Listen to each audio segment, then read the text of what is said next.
Juliana, boa noite. Não falei boa noite para você aí, você chegou sorrateiramente. Boa noite, vocês estavam conversando, por isso que nem falei nada. Boa noite. Bom, nós começamos a estudar semana passada, no finalzinho da nossa reunião, um artigo de agosto de 67, a responsabilidade moral, é um artigo bem interessante aqui. Foi um artigo de uma comunicação que foi dada no dia 7 de julho de 67, para o médium senhor Nivard. Então, o espírito se apresenta ali falando que assistia todas as conversas mentais do médium, mas sem dirigi-las, falando ali que o pressentimento que ele tinha, muitas vezes, coisas que ele achava que não era dele, na maioria das vezes era o próprio espírito do médium, o próprio espírito dele que fazia exercícios ali e buscava soluções para as dificuldades que ele tinha como encarnados ali. A isso esse espírito classifica de livre-arbítrio, é nisso que está o livre-arbítrio de vocês, ou seja, cada um vai fazer as suas escolhas, vai fazer inclusive os seus exercícios, os espíritos não estão ali para poder nos conduzir o tempo inteiro. Não quer dizer isso, ele continua, que os espíritos não os assistem e não interferem nos seus pensamentos. Então, porque nós estamos cercados por uma nuvem de espíritos, esses espíritos estão o tempo inteiro se comunicando mentalmente conosco, entrando, adentrando nos nossos pensamentos ali. Tanto os bons quanto os maus, o espírito vai lembrar aqui. Então, os bons espíritos vão trazer bons pensamentos, bons sentimentos, os maus vão trazer maus pensamentos e maus sentimentos junto dos nossos ali. Então, tem esta influência, ela é natural, ela faz parte de uma lei natural, nos explica aqui esse espírito. Então, não tem nada de assombroso nisso. Eu não gostaria que fosse assim. Isso faz parte do processo, muito nos ajuda na nossa evolução. E aí o Espírito coloca aqui que é de responsabilidade de cada um de nós, a partir do uso desse livre-arbítrio, dar ouvidos ou não a esse tipo de influência. Ele deixa claro que a responsabilidade, o mérito de ter feito as coisas é exclusivamente do encarnado. Então, por mais que você fale, mas eu estou sendo influenciado, sim, mas você quis escolher ser influenciado. E aí a gente conversou bastante aqui sobre essa questão, de como, se a gente não perceber, se a gente não se der conta, a gente acaba sendo influenciado o tempo inteiro, não só pelos espíritos, dentro da nossa vida, com os encarnados, no meio em que nós vivemos, pelos meios de comunicação que a gente está inseridos, que cada dia aumenta mais, e cada dia tem mais influência sobre nós. Então, o nosso livre-arbítrio tem que ser usado para fazer essas boas escolhas, a fim de que a gente possa usar essas influências de modo positivo ali. O Espírito fala também que nós ignoramos as circunstâncias em que ocorre isso. Então, muitas vezes, o pensamento é nosso mesmo, então a gente não tem como separar esse tipo de coisa, salvo para os médiuns ostensivos, mas em condições normais aí de temperatura e pressão, a gente não vai perceber que isso está acontecendo. E nós discutimos aqui no final da reunião sobre esse tema, que isso diz muito mais, o fato da gente ser influenciado diz muito mais sobre nós do que sobre os espíritos que estão influenciando. Porque se nós estamos sendo influenciados para más ações, para maus pensamentos, significa que nós trazemos o germe dessas más ações e maus pensamentos em nós, porque senão nós iríamos rechaçar. Então, é sempre um trabalho que é de responsabilidade ou mérito nosso e que a gente tem que tomar esse cuidado para poder, primeiro, nos entender como nós somos, em que sintonia que nós estamos vibrando, que tipo de pensamento a gente está alimentando, e poder, assim, escolher o que é que nós queremos mudar nessa sintonia para que a gente não tenha mais essas influências, no caso aí dos maus espíritos, e, ao contrário, quanto mais você vai mudando essa sintonia, mais influência dos bons você tem. E se a gente está nutrindo bons pensamentos, o que vai acontecer? A gente vai aproveitar essas influências e acelerar o nosso processo evolutivo.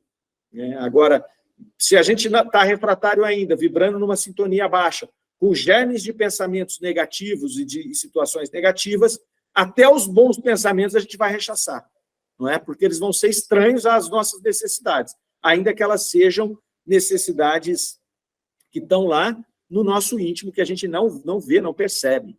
Então, mais ou menos foi isso que a gente conversou na semana passada, tá certo? Se alguém quer fazer algum comentário, vamos seguir com o texto. Podemos seguir, Vamos compartilhar aqui.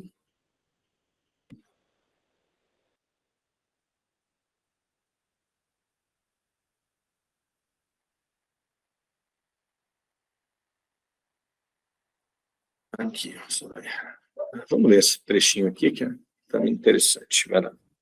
Ô, Mário, não compartilhou. Não? Ué, estranho. Não sei, só para mim, tá congelando.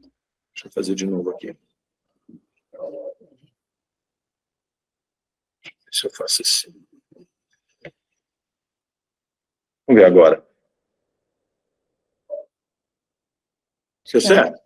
Agora sim. Só vou pedir Boa. para aumentar um pouquinho, Mário, por favor. Vamos achar aqui. Aí. Tá bom? Tá ótimo. O que mais? Tá ótimo, obrigada. Então vamos. Vamos lá. Com efeito, se os homens só tivessem as ideias que os espíritos lhes inspiram, teriam pouca responsabilidade e pouco mérito. Só teriam a responsabilidade de haver escutado maus conselhos, ou o mérito de ter havido seguido os bons. Ora, essa responsabilidade e esse mérito, evidentemente, seriam menores do que se fossem resultado do pleno exercício do livre-arbítrio, isto é, de atos realizados na plenitude do exercício das faculdades do espírito, que nesse caso age sem qualquer solicitação.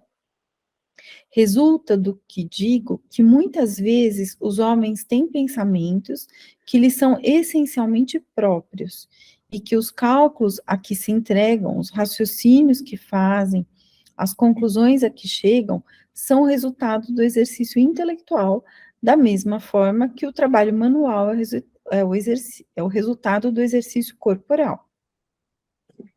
Peraí. Daí, não se deve concluir que o homem não é assistido em seus pensamentos e em seus atos pelos espíritos que o cercam. Muito pelo contrário.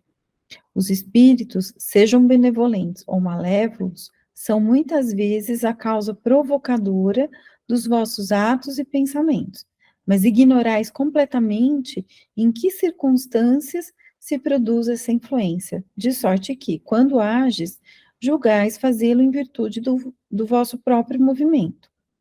Vosso livre-arbítrio fica intacto.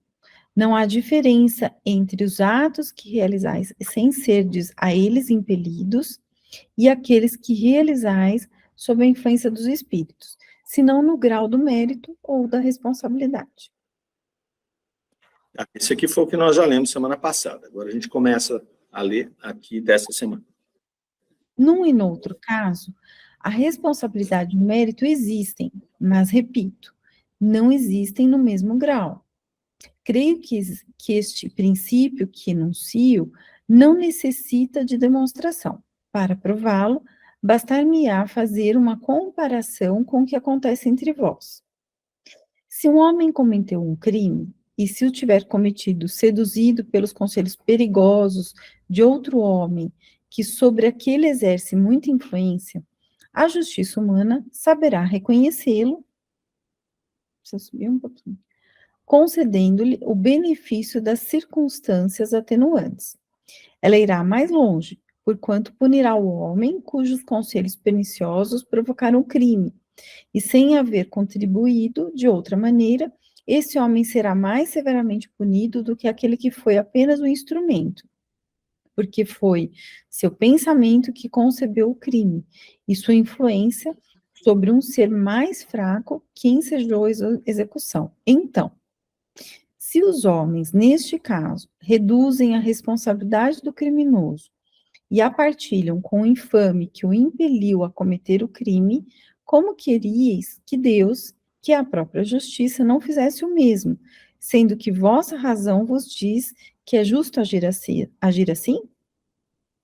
No que concerne ao mérito das boas ações, que eu disse ser menor se o homem tivesse sido solicitado a praticá-las, é a contrapartida do que acabo de dizer a respeito da responsabilidade, e pode demonstrar-se invertendo a proposição. Tudo bem. O que acontece aí?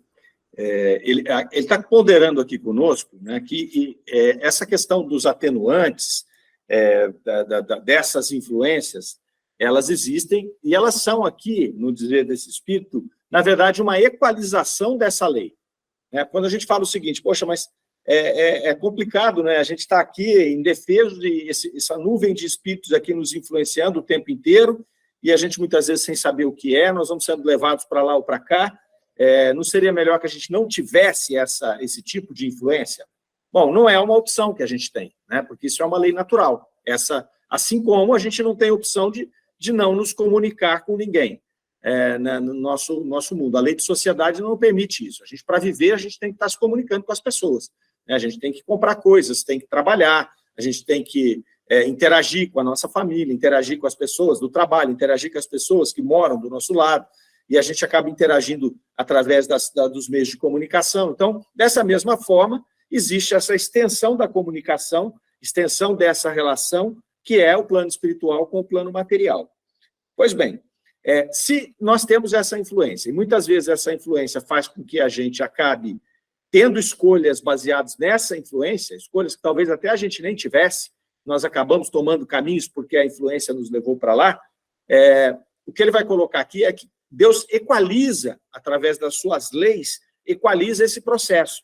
Então, ele faz uma comparação aqui, né, com o que acontece no plano material. Então, ele vai falar, olha, se um indivíduo vai lá e ele comete um crime e descobre-se que esse crime foi idealizado por outra pessoa, né, mais forte do que ele, que o usou como instrumento para cometer o crime, o que acontece na nossa justiça? Isso se torna um atenuante para aquele que cometeu o crime, certo? Então, ele vai ser julgado, ele vai ser punido, mas tem o atenuante de que ele não foi o mentor do crime, ele foi induzido a cometer o crime. Então, vejam que em nenhum momento a nossa justiça tira o mérito ou a responsabilidade também. A responsabilidade é imputada.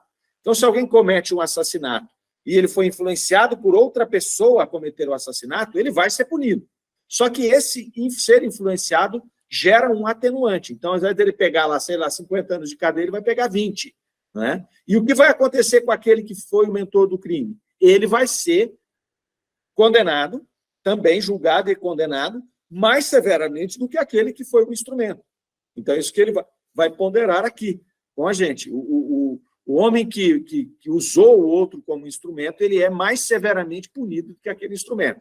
E aí ele faz essa relação, ele vai dizer, bom, se a justiça humana, né, que é imperfeita, age dessa maneira, como vocês imaginam que Deus vai agir?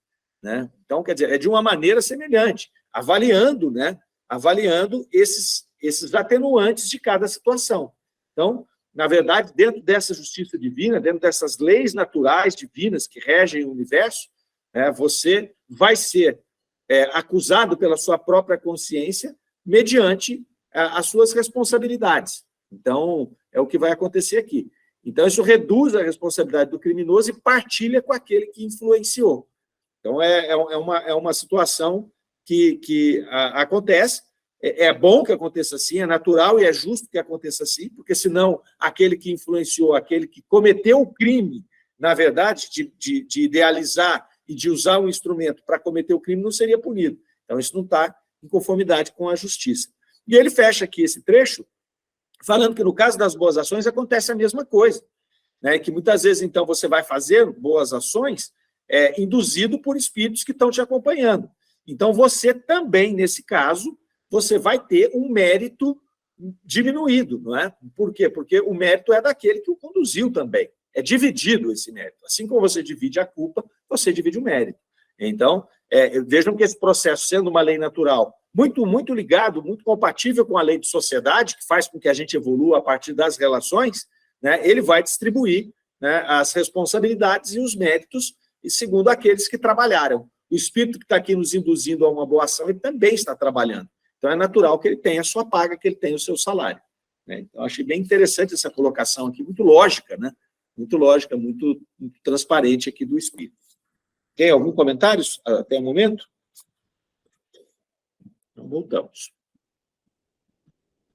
Quando eu abro a tela aqui, ela fica grande para vocês? Tá bom assim, Mário. Tá, mas vocês estão vendo ela no meio lá e as carinhas nossas, ou vocês estão vendo só a tela? As carinhas do lado. Assim, e as carinhas. Hã? Assim muda alguma coisa, como está agora? Não. Tá não? Tava.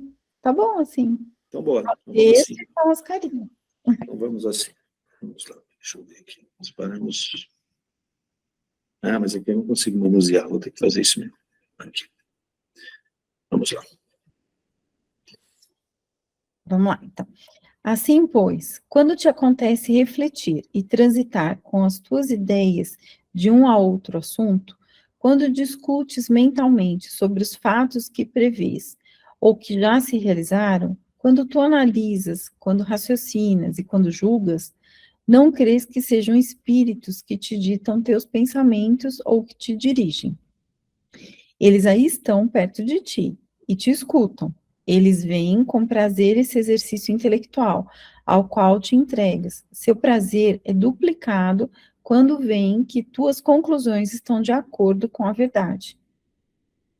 Por vezes, lhe ocorre, evidentemente, de se imiscuírem nesse exercício, quer para facilitá-lo, quer para dar ao espírito alguns estímulos, ou lhe criar algum embaraço, a fim de tornar essa ginástica intelectual mais proveitosa a quem a pratica.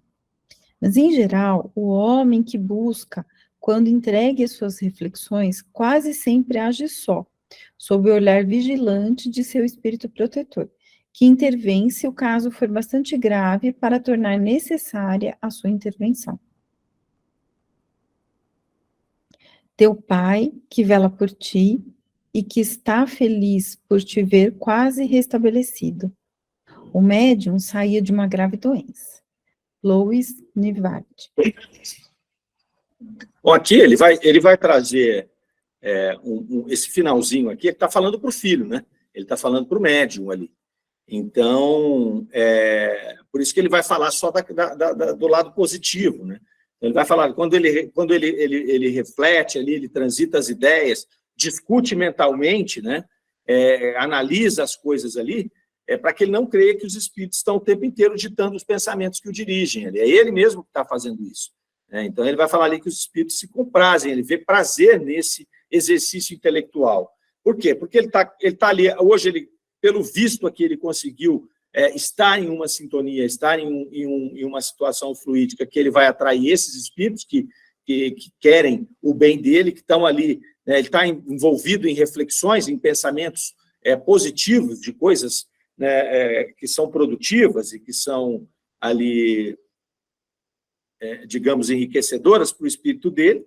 Então, esse exercício ali é muito bem visto pelos espíritos, e ele vai dizer aqui que muitas vezes eles imiscuem alguns pensamentos, alguns estímulos ali, né, e é interessante que ele vai falar que estímulos para poder clarear a mente dele, para que ele possa avançar nesses pensamentos, reflexões e estudos, e às vezes ele vai colocar algum estímulo ali, alguma situação ali, imiscuir algum pensamento ali, que vai criar um embaraço para ele, né? E é interessante que a hora que eu estava lendo isso aqui pela primeira vez, a hora que ele falou de criar um embaraço, eu falei, então ele está falando também dos espíritos malfeitores, ali, dos menos evoluídos, não vamos chamar de malfeitores, que estão do lado dele, que estão querendo criar um embaraço para ele não estudar, não. São os próprios espíritos que estão ali, amigos, né, ajudando ele nesse processo, né, compartilhando dele nesse processo, que vão criar algum embaraço para quê? Para que ele se force a exercitar mais o seu pensamento, né, para que ele possa avançar mais ali. Então, criou um embaraço, ele vai. Então, muitas vezes, a gente, quando está estudando alguma coisa, você se depara com um problema, e ali é onde a gente mais aprende, né, porque você vai ter que buscar várias fontes para resolver aquele problema. E, ao buscar essas fontes, você tem acesso a outras coisas que você não teria se você não tivesse tido aquele embaraço. Então, foi nesse ponto que ele colocou aqui que eu achei bastante interessante ali, né? É tipo aquele personal que você nem percebe, ele está aumentando o pezinho lá da sua máquina, né? Você tem alguma coisa errada, está doendo hoje, você vai ver, o cara aumentou 5 quilos lá. Danado. Então, ele está criando esse embaraço para você evoluir. Se você ficar levantando o mesmo peso o tempo inteiro, você não evolui. Né? A mesma coisa aqui, se você ficar estudando a mesma coisa o tempo inteiro, você não vai evoluir, você precisa buscar essas situações diferentes ali. E aí ele vai falar ali que, nesse caso aqui, quando ele está entregue às reflexões, ele quase sempre age só. Então, é o espírito dele trabalhando, né, com esses pequenos ajustes, essas pequenas ajudas, né, que vão ali facilitando um pouquinho o trabalho dele. Né, mas ele fica ali, sob o olhar vigilante do seu espírito protetor, que só intervém quando se torna necessária essa tua intervenção. Então, é muito interessante aqui, e é o pai dele, né? Ele fala, é o seu pai que vela por ti e que está feliz por você ter se restabelecido. Então, essa comunicação é do pai do próprio médium, né? E com certeza ele vem fazer essa comunicação porque, isso é eu que estou inferindo, eu acredito que o médium possa ter se questionado a respeito disso, né? Se essas evoluções, esses pensamentos, essas coisas que chegavam para ele quando ele estava nesse exercício mental, se eram coisas dos espíritos, né? Então ele vem esclarecer que não, e já dá essa aula, né, sobre a questão do livre-arbítrio e sobre a questão das responsabilidades que nós temos com as nossas escolhas, com os nossos atos, né? É interessante isso aqui, porque nos leva a refletir muito sobre essa situação de você colocar responsabilidade fora do nosso espírito e do nosso livre-arbítrio, né? Eu sou assim porque eu estou sendo influenciado por maus espíritos e tudo mais. Então, primeiro, se você está sendo influenciado é porque você está deixando. Segundo, se você está sendo influenciado é porque você está se aproximando ou permitindo que ele se aproxime de você. De qualquer forma, a responsabilidade final é sua. Então, aqui termina esse texto. Alguém tem algum comentário? Ficou tranquilo? Ô, Mário, eu achei tão bacana esse texto, porque esse exercício que todos nós fazemos, né? Diante das situações do dia a dia, né? Sejam elas mais difíceis, as mais simples, mas como é importante essa reflexão, né? É a ginástica do espírito, né? É a ginástica do espírito, a gente vai refletindo, vai tendo bons resultados, às vezes não teve um bom resultado, vai se melhorando. Então, assim, ele coloca aqui de uma maneira que motiva a gente a fazer, né, e mais uma vez a gente vê a importância do nosso espírito protetor, né, do nosso anjo guardião, a gente manter essa sintonia com ele, para que nesse exercício ele está lá com a gente, né, ou seja, o tempo todo nós temos esse bom amigo sempre nos amparando, né, nos assessorando aí. Eu gostei muito, achei muito legal esse texto. Velando por nós, né? Esses bons amigos velando por nós aí, cuidando de nós, né? Nos acompanhando ali. A questão maior é o livre-arbítrio, né? A gente não aproveita muito mais esse tipo de companhia que a gente tem, até em função do livre-arbítrio das escolhas que a gente vai fazendo, né? Ainda materializados, animalizados, a gente acaba se desviando, né? E aí perdendo a conexão, né? Nós tiramos a conexão, não são eles, né? Mas é muito bacana mesmo, eu achei também muito, muito motivadora a mensagem aqui, né? Muito bacana. Ok? Vamos então para o próximo texto. Próximo texto aqui, maio de 67. Nós voltamos aqui um pouquinho, né? Porque nós estamos em agosto. Aí voltamos nesse texto aqui que eu achei de última hora. Vamos lá. Educação de além-túmulo. Escrevem-nos de Caém. Uma senhora e suas 3 filhas, querendo estudar a doutrina espírita, não podiam ler 2 páginas sem sentir um mal-estar que elas não entendiam. Um dia, encontrei-me em casa dessas senhoras com uma jovem médium sonâmbula muito lúcida. Esta adormeceu espontaneamente e viu perto de si um espírito que reconheceu como o Padre L, antigo cura do lugar, falecido há uns 10 anos.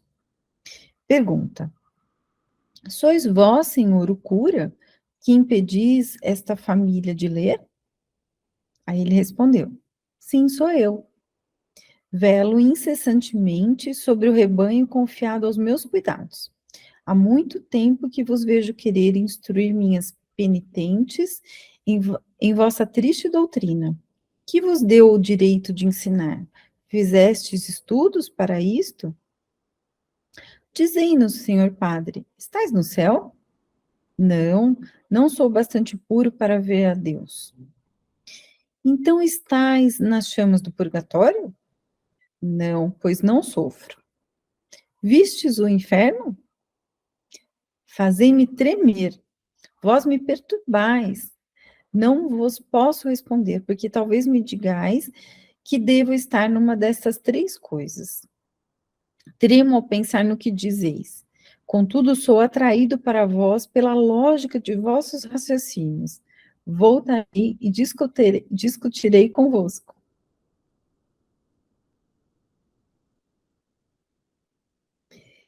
Com efeito, ele voltou muitas vezes. Discutimos e ele compreendeu tão bem que foi tomado de entusiasmo. Ultimamente ele exclamava: sim, agora sou espírita. Dizei-o a todos os que ensinam. Ah, como eu gostaria que eles compreendessem Deus como este anjo me fez conhecer. Ele falava de Cárita, que tinha vindo a nós e diante da qual ele caiu de joelhos, dizendo que não era um espírito, mas um anjo. A partir desse momento, ele tomou por missão instruir os que pretendem instruir os outros. Olha só que legal, né? Muito bacana essa comunicação aqui, né? Educação Além Túmulo é o nome dela. Então, vejam só o que aconteceu, né? Essa senhora ali, com as 3 filhas, eles queriam estudar a doutrina e não conseguiam. Sentiam mal quando iam estudar. Sentiam uma influência, né? Essa influência. Não sei se vocês já sentiram isso, em que estágio. Eu tive uma época da minha vida que eu sentia muito. E era quase assim, quase físico. Eu passava mal mesmo, eu chegava a vomitar. E era uma influência mesmo, espiritual que tinha. Me acompanhou por um certo tempo, foi terrível até eu conseguir me desvencilhar disso. Eu estava começando na doutrina, não tinha, então, uma condição de poder me defender disso, né? Então, elas deviam sentir mais ou menos a mesma coisa, né? Essa influência, começava a estudar ali, sentia isso, passavam mal e não conseguiam prosseguir, né?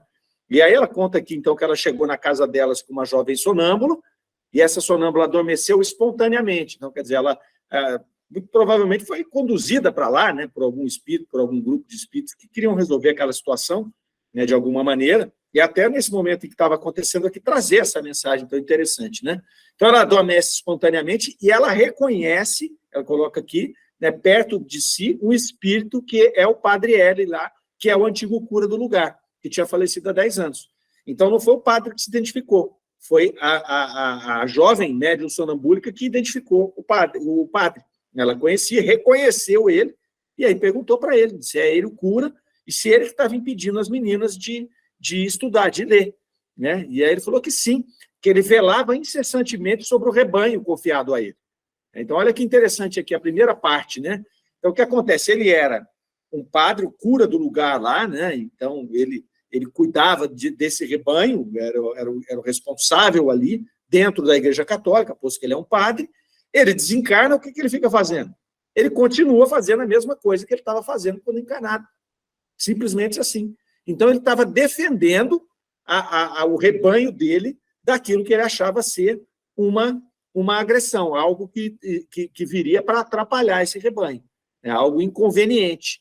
Então, ele estava ali velando sobre esse rebanho dele ali. Falando lá, vocês estão insistindo, né, nas minhas... com as minhas meninas aqui, para inserir essa triste doutrina que vocês têm aí. E aí ainda pergunta, né, que direito vocês têm de ensinar? Vocês estudaram para ensinar?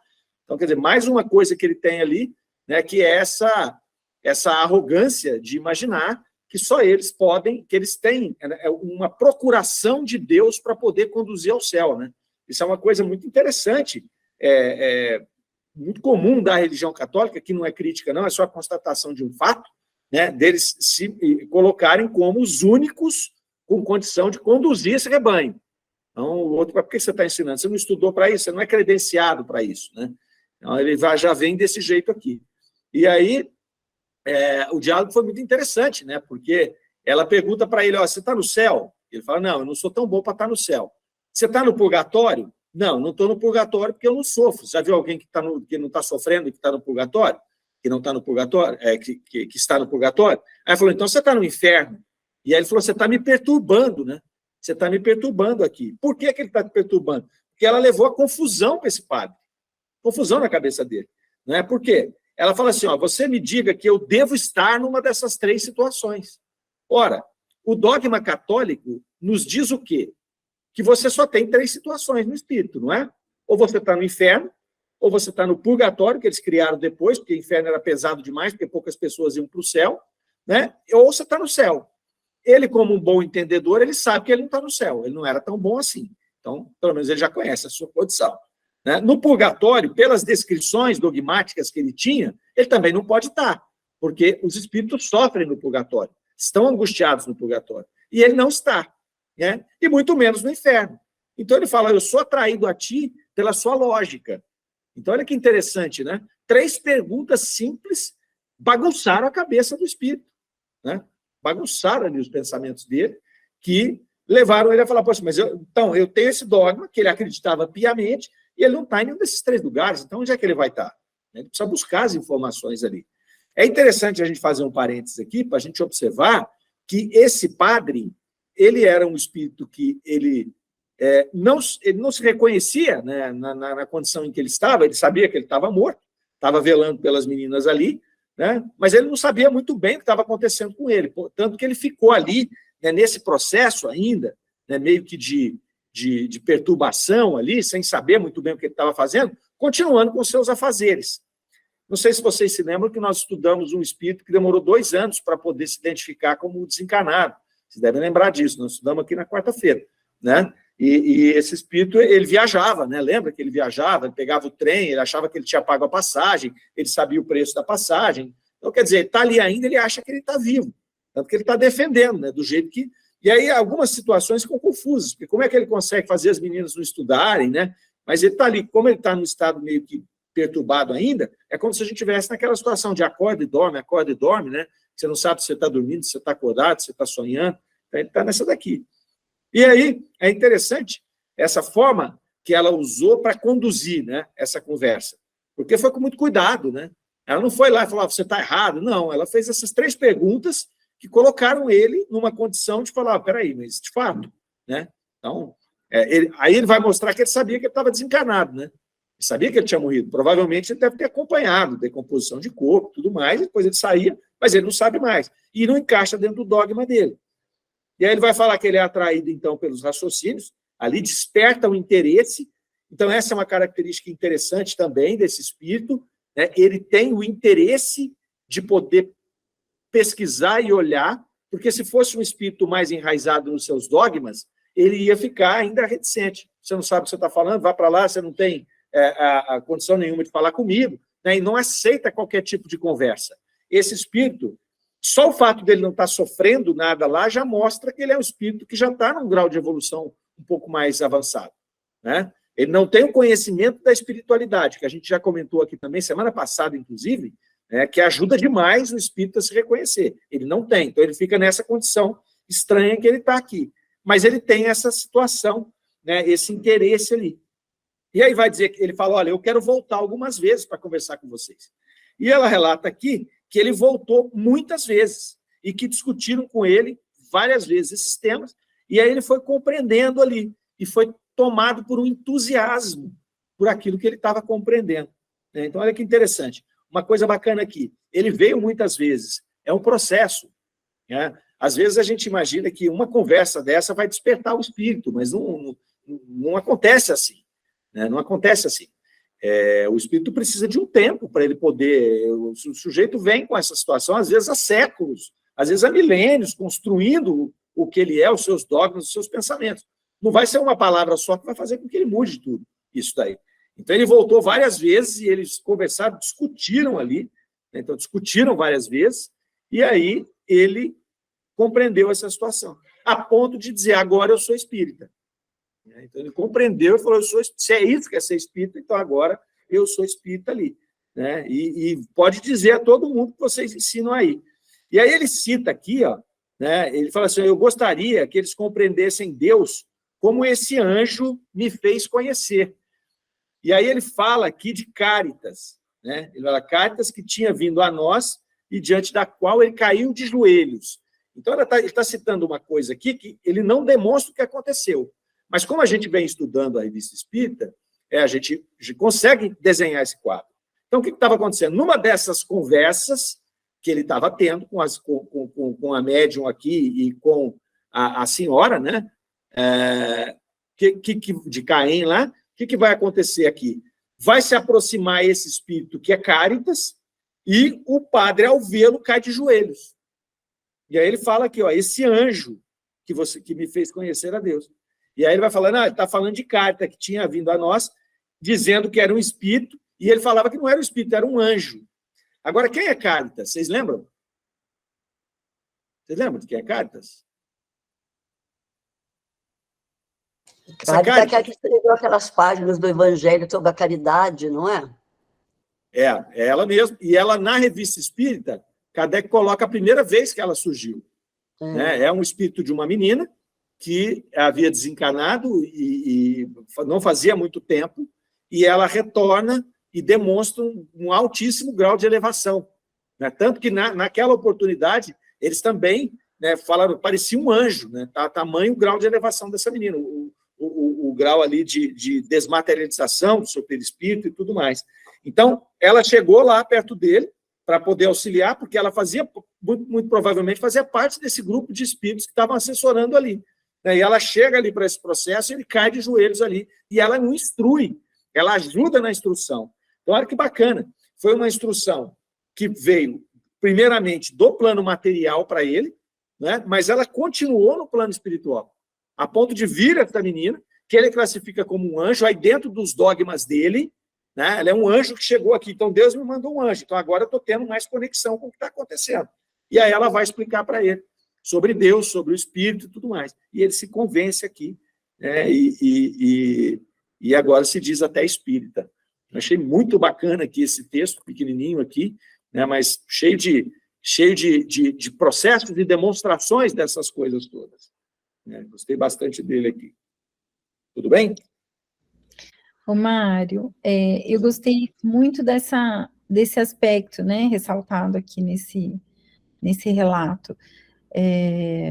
Primeiro, assim, essa perturbação inicial, né, esse desconforto que foi causado, né, tentando fazê-lo concluir sozinho, né, ninguém chegou falando para ele, você está desencarnado, né, mas fazendo perguntas que o fizessem refletir, né, e mesmo diante disso, né, esse desconforto, ele precisou de um tempo para ser assimilado, né, por isso que essa construção, ela é tão importante. Já nessa oportunidade que nós temos, já é uma construção importante, né, Mário, porque a expectativa de que isso vá ser assimilado rapidamente para quem não vive isso, é um equívoco, né, porque ele ainda, por ter estudado, né, e ter se sentido ali desconfortável, ele estava aberto, né, de alguma maneira, né, uma resistência inicial, mas ele estava aberto, mas muitos espíritos sofrem com isso, né, e a gente está vivendo um momento em que as pessoas cada vez mais precisam despertar para isso, né, Mário, a gente está vivendo uma pandemia de saúde mental, né, não tenho dúvida disso, no mundo, né, a gente está numa pandemia de saúde mental, e a espiritualidade, ela precisa ser trabalhada, né, em todos os aspectos, eu não estou dizendo nem como, não só claro, o espiritismo a gente acredita, segue, mas em todas as religiões, né, de alguma maneira as pessoas precisam encontrar o caminho de volta, né, eu acho que as pessoas foram se distanciando, né, o mundo material se tornou muito interessante, né, as redes sociais, Mário, e a gente percebe também, desculpa, Márcio. Imagina nisso, mas não é assim, tá atrativo lá fora, né, assim, o mundo material tá muito atrativo, e aí a gente vê essa pandemia de saúde mental, talvez seja a maior oportunidade da humanidade para dar um grande passo, né, esse passo de volta, para que a gente não viva isso, né, ao desencarnar, não veja tantos espíritos desencarnando dessa maneira, né. É só isso, pode falar. Daí, né, a gente percebe que, por exemplo, ele tinha o conhecimento. O que faltava nele era apenas um toque para esse despertamento, né? Então, é por isso que a gente vê as duas asas são necessárias mesmo para o progresso. Não adianta você falar, mas eu pratico muita caridade, eu faço aquilo, mas se você não se instruir, você vai ter mais dificuldade de chegar lá, não é? Eu falo assim, de chegar a um aprimoramento espiritual que estaria condizente com a sua condição. Então, a gente tem que se instruir, porque aí nós estaremos mais aptos a receber esse toque para o despertamento, não é? Perfeitamente. É interessante o comentário, né, de vocês aí, porque o que acontece ali, né? Soraya mencionou que o material está muito interessante, né? A gente está vivendo uma onda de materialismo impressionante, né? A gente fala que a doutrina espírita tem diminuído depois da pandemia, diminuiu bastante o número de frequentadores nas casas espíritas, mas a gente vê isso em várias religiões, né? A Igreja Católica está sofrendo ferrenhamente esse tipo de coisa. Você pode ver que as igrejas, você pega em Franca, você tem 3, 4 igrejas que lotam, né? E as outras estão as moscas, né? Estão as moscas. Porque as pessoas acabaram indo para um processo de individualismo e um processo de materialismo mesmo. Eu não sei. A gente imaginou que a pandemia pudesse nos levar para um processo mais espiritualizado, né? Mais de empatia, e isso não aconteceu. Né? A gente vai descobrir por quê daqui a um tempo. Talvez seja só um momento também, as pessoas estão se adaptando de novo na volta. Mas o que acontece? Além disso, a gente tem percebido, né, que as pessoas, a partir dessa individualização aí, elas têm se enraizado em pensamentos, né, e nós estamos meio que no momento de perder a condição de ter essa abertura que esse padre teve, de poder entender o lado do outro e poder falar, deixa eu ver a lógica do que você está me falando. Né? Porque a Eunice citou aqui a instrução, a importância da instrução, ele mostra aqui em poucas linhas, e assim, os padres, sobretudo esses que estão num patamar mais elevado da igreja, eles são extremamente estudiosos, é dever de ofício, eles têm que estudar muito, é obrigação deles, senão eles não vão conseguir alcançar essas etapas aí dentro da hierarquia da igreja. Então, é um homem instruído, mas instrução só não adianta nada, ele tem que ter essa flexibilidade de poder, né, ouvir o que a pessoa está falando e ponderar sobre o que a pessoa está falando. Em nenhum momento ele falou, cale a boca, eu não quero te ouvir, você não sabe o que você fala, você é ignorante. Ele já tinha falado que ela não tinha estudado, lembra? Então, ele já demonstra aí que ele tem um nível intelectual maior, né? Então, você não estudou para isso, então você não tem teologia, você não tem nada disso. Então, se fosse uma pessoa muito enraizada nesses dogmas, nesses conceitos, por mais instruída que ela fosse, e a gente vê muita gente assim, né? Não é refratária a qualquer tipo de ideia, leva a gente para onde nós estamos hoje, numa polarização total de ideias. Então, seja ideias religiosas, doutrinárias, filosóficas, políticas, né? Então está tudo muito complicado. Quando a gente acaba ficando nesse patamar, imagine só, a gente tem esses pensamentos, né, que nos separam, polarizam, e aí o que acontece? Começa a criar uma situação de onde a gente não quer ouvir o que o outro tem a dizer e não quer considerar nada, você começa a criar um clima de animosidade. Então, nós contra eles. Quando você cria esse clima de animosidade, o que a gente faz com o plano espiritual? A gente chacoalha o plano espiritual e traz para perto de nós espíritos que têm mais ou menos as mesmas ideologias e o mesmo sentimento bélico. Então, é como se a gente estivesse afastando aqueles bons espíritos que tanto nos ajudam e não dando ouvido mais a eles e trazendo para perto de nós e nos alimentando desses sentimentos de separação, desses sentimentos de intolerância, desses sentimentos de inflexibilidade, né, da gente não querer ouvir o que o outro tem para dizer. Esse é o momento que a gente está vivendo, no mundo, não é só no Brasil. Né, isso está acontecendo no mundo inteiro. Então, é um processo que a gente vai ter que romper isso aí em algum momento. É uma pena a gente pensar, às vezes, quando eu falo isso, as pessoas falam, você está sendo alarmista. Mas já aconteceu isso em outras fases da humanidade. E não acabou bem. Não acabou bem. Isso acabou, né, caminhando para um processo de dor coletiva, que a gente não sabe qual vai ser, que vai trazer a gente de volta para a estrada. Né? Tomara a Deus que a gente já ali nas beiras da regeneração, a gente consiga talvez fazer essa volta sem ter que passar por um grande processo doloroso, como nós já passamos no passado. Né? Mas eu brinco que assim, o ser humano está doidinho para fazer uma lambança. Está coçando. Está coçando para fazer alguma lambança grande, e aí essas coisas é que conduzem a gente de novo, né, para o nosso caminho. Por conta de um comportamento exatamente o contrário do que aconteceu aqui, né, dele ser colocado ali numa condição de contrariar, imagine, tudo aquilo que ele estudou a vida inteira. Só que ele estava vivendo aquela condição espiritual. Quando a mulher chega para ele e coloca essas 3 perguntas, como ele estava vivendo, ele não teve como escapar. Ele falou, você tem toda a razão. Não interessa que ele estudou a vida inteira e que ele acreditou a vida inteira. Olha que coisa interessante, né? A pessoa conseguisse dobrar o que ela estudou o tempo inteiro, porque ela está vivendo, e ela está vendo. Quantos de nós a gente está vivendo uma coisa que a gente está muito enraizado, e você vê que aquilo não está dando certo, você continua? Né? Muitas vezes porque você está acostumado com aquilo, porque é cultural, porque, enfim. Né? Então, aqui traz esse ensinamento aí profundo, né? E a gente está vivendo esse processo, onde nós estamos aí muito, muito preocupados com nós mesmos, né? Muito preocupados com as nossas ideias, sem querer dar abertura para o outro, como se isso fosse uma perda e não um ganho, não é? Ora, se eu tenho ideias e alguém me traz ideias melhores, que podem ser somadas às minhas, não quer dizer que as minhas são todas ruins, né? O problema é esse. E aí a gente tenta pegar e converter a pessoa, e não acrescentar ideias boas às outras ideias boas que o outro lado tem. É como se o outro lado não tivesse, qualquer lado, em qualquer área, não tivesse nenhuma ideia boa. Né? Não tivesse com a verdade em nenhum ponto. Então, é interessante isso aqui. Ok? Vamos avançar mais um pouquinho, que acho que dá para a gente ver. Deixa eu ver se dá para a gente ver mais um caso aqui. 53 dá. Tem mais outro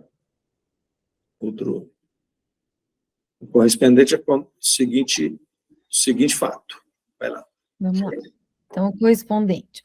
Entre os espíritos que vêm ao nosso círculo, temos dito o Dr. X, que se apodera do nosso médium e que é como uma criança. É preciso dar-lhe explicações sobre tudo. Ele avança, compreende e está cheio de entusiasmo. Vai junto dos cientistas que conheceu, quer explicar-lhes o que vê, o que ele agora sabe, mas eles não o compreendem. Então ele se irrita e os trata de ignários. Ignários? Ignários. Um dia, numa reunião de 10 pessoas, ele se apoderou da menina, como de hábito, a mocinha médium pela qual ele falava e agia. Perguntou-me quem era eu e por que sabia tanto sem nada ter aprendido. Tomou-me a cabeça com as suas mãos e disse: eis a matéria, aí me reconheço. Mas como estou eu aqui? Como posso fazer falar este organismo que, entretanto, não é meu? Falais-me da alma, mas onde está a que habita este corpo? Mário, você sobe um pouquinho. Depois de lhe haver feito notar o laço fluídico que une o espírito ao corpo durante a vida, ele exclamou de repente, falando da mocinha médium: conheço esta menina, eu a vi em minha casa, tinha o coração doente. Como é que não mais está? Dizei-me quem a curou. Fiz-lhe ver que se enganava e que jamais a tinha visto. Não, disse ele, não me engano, e a prova é que lhe piquei o braço e ela não sentiu nenhuma dor. Quando a jovem foi despertada, perguntamos se tinha conhecido o doutor e se tinha ido consultá-lo. Não sei se foi ele, respondeu ela, mas estando em Paris, levaram-me a um célebre médico, do qual não me lembro o nome nem o endereço. Vamos lá. Essa é outra história, né, do médico Dr. X ali, que se apresenta lá. Então, ele vai, se apodera do médium, né, como ele se apodera porque ele invade, né, ele deve ser aquele que chega e fala: eu quero falar, deixa eu falar, eu vou falar, enquanto não deixa ele falar, ele não para de atormentar todo mundo. Né? E aí achei interessante que ela fala: ele é como uma criança, e é preciso dar explicação sobre tudo. Né? Então, a primeira vez que eu li também, eu falei: mas será que ele é um espírito infantil, um espírito ignorante? Não, não é. Ele é como uma criança porque ele é investigativo, né? Aquela criança, por quê, por quê, por quê, por quê? E você não cansa de explicar o porquê, ela tem sempre um outro porquê, né? Então, é assim, era essa a conduta dele ali, né? E aí ela coloca aqui assim, ó, ele avança e ele compreende, e ele está cheio de entusiasmo. Então, olha só, né? Então, a gente vai vendo ao longo da conversa que ele era materialista, né? Que ele vai desencarnar e ele, ao se perceber lá, ele se acha diferente, uma condição diferente, né? E aí ele se aproxima e ele quer absorver, né? E ele está aberto também, ele está ali aderente a essas informações. Tanto que ele vai falar, ele avança, ele compreende, né? Então, não é aquele espírito que está perguntando e não tem condição de compreender, não. Você tem que tratar ele como uma criança explicando tudo, porque ele quer saber tudo. Uma pergunta, ele já engata na outra, já engata na outra, já engata na outra. Está sedento por informações ali. Né? E ele está entusiasmado. E aí o que ele faz? Ele vai para perto dos outros espíritos, de outros cientistas que ele conheceu. Então, olha só a afinidade. Ele está em que grupo lá? Ele está no grupo dos que têm interesse como ele no plano espiritual. Então, ele está próximo ali desses cientistas. No sábado, a gente estudou um trecho da revista, lá no programa Revista Espírita, o Tesouro Esquecido, que vai falar lá, vai trazer um romancista desencarnado, e ele vai dar as primeiras impressões dele lá, e aí eles vão perguntar se ele estava perto de outros dois. Ele vai falar assim, eu estou perto desses dois e mais dois. Eram mais três romancistas, também importantes daquela época, eles estavam juntos, eles se conheciam através do seu trabalho ali. Então, eles acabam se ligando pelas suas afinidades, pelos seus interesses ali. Então, nesse caso é a mesma coisa. Então, ele vai para os cientistas e os caras não dão bola, os caras não compreendem o que ele está falando. Fala, esse aqui está maluco já, né? Esse aqui está maluco. E aí ele chama eles de ignaros ali, né? De ignorantes. Vocês são ignorantes, vocês não sabem de nada, vocês não querem aprender nada ali. Fica maluco, né? Aí, um desses dias, ele pega, se apodera da moça lá e vem trazer esse monte de dívidas ali, de dúvidas ali. Né? Então, ele vai perguntar, né? Quem era ele? Quem era aquela pessoa? Quem era aquela mulher, né, que sabia tanto sem ter nada aprendido? Então, olha só, o padre já tinha falado que ela não sabia de nada, que ela não tinha estudado, né? Ela não tinha competência para ensinar as meninas. Agora vem esse espírito e fala para ela também. Mas quem é você que não estudou e sabe tanto? Olha que interessante. Né? Por que eles fazem isso, os dois? Porque eles são moldados na cultura, na aquisição da cultura tradicional, né? Institucional. Então, ele vê naquela mulher, mas quem é você? Você não é uma cientista, o outro, você não é padre, você não tem essa formação. Então, se não tem a formação, não tem o conhecimento. E começam a ver que ela tem um conhecimento enorme, né, por estudar a doutrina espírita e mais por vivenciar a espiritualidade. Então, ela conquistou esse conhecimento. E é um conhecimento muito diferente do deles. Eles podem ser grandes doutores dentro dos ramos de trabalho que eles seguiram. Mas na hora que sai dali, essa mulher, que talvez tenha uma simplicidade ali no que diz respeito à sua formação, sabe muito mais do que ele. E mais interessante, ela tem uma lógica, né, do processo de esclarecer isso que impressionou esses dois espíritos aqui. E aí, ele coloca assim, ó, ele pega na cabeça dela e fala que eis a matéria que me reconheço. Então, ele se reconhece no cérebro, ele está confuso ainda, é a matéria, né, que ele só reconhece na matéria ali. E aí ele vai falar, como é que eu estou aqui? Como é que eu estou falando por essa menina? Como é que eu posso usar esse organismo que eu estou usando? Então, ele é cheio de dúvida. Né? Como é que eu só me reconheço na matéria? Ele é materialista. Ele pega ela na cabeça dela lá e fala, eu me reconheço aqui. Como que eu estou usando esse mecanismo para falar? Né? Aí ele vai falar, então vocês falam que eu sou uma alma, vocês falam da alma. Mas se eu estou usando esse corpo, aonde é que está essa alma agora? Olha que interessante. Olha que espírito investigativo que ele tem, né? Então, ele quer saber o seguinte, qual é a condição dele, se ele se reconhece só na matéria? O que eu sou? Eu sou um espírito, como é que eu estou falando aqui? Como é que eu estou pensando aqui? Eu não tenho mais matéria, né? E aí ele fala, e o pior, como é que eu estou usando esse corpo? Como é que eu entrei aqui e estou usando esse organismo aqui? E aí tem outra pergunta, cadê esse espírito que estava aqui? Cadê essa alma que estava aqui se eu estou usando? Não é? E aí ele faz essas perguntas todas aqui. E aí eles colocam aqui, que depois de haver feito notar o laço fluídico, né, que une o espírito ao médium, ele vai ver a menina, né? Então eles mostram o quê?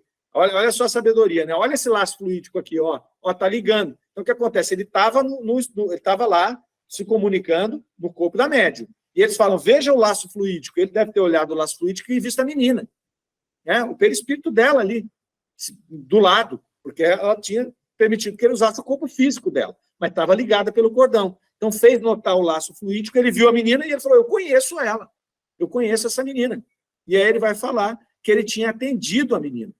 E interessante, que a gente vai ver isso aqui na semana que vem. Ele vai falar, você tinha um problema de coração, agora você não tem mais, quem é que te curou? Porque ele não conseguiu curar. Ele não conseguiu curar, né? Então, ele falou, e aí o pessoal fala, não, você nunca viu essa menina. E ele fala, não, eu não me engano, é ela mesma, ela esteve no meu consultório. Quando a médium despertou, eles perguntaram para ela se ela já tinha tido contato com esse médium. Né? Como ele, não sei se ele se identificou lá, porque eles colocam aqui Dr. X, né? ela fala que não sabia se foi ele, mas que tinha ido a Paris e eles tinham levado ela num cérebro médico lá para ela poder se tratar. Então, ela não se lembrava o nome nem o endereço do médico, é uma menina, né, devia ser antes ainda, então não se lembrava disso, mas que ela foi a Paris. Então, deixa aqui uma suspeita se foi ou não foi esse médico que a atendeu. Então, muito interessante esse começo aqui. Depois a gente vai, semana que vem, a gente vai terminar esse texto, e vamos ver para onde que vai essas ideias desse médico aqui. O que vocês falam em algum comentário sobre esse trechinho? Não? Ô, Mário, Pois não. eu queria falar assim, uma coisa que a gente pode observar que ainda é mais impactante, né? Os dois são homens, e na época eles se reportam a uma menina, né? Ele fala essa menina. Então, como que devia ser também impactante para eles o fato deles estarem diante de uma menina que conhecia coisas, né? Que no entendimento deles, eles homens estudados, né? Que tinham ali toda uma condição favorável para a época, né, estarem diante de uma menina ensinando tantas coisas, né?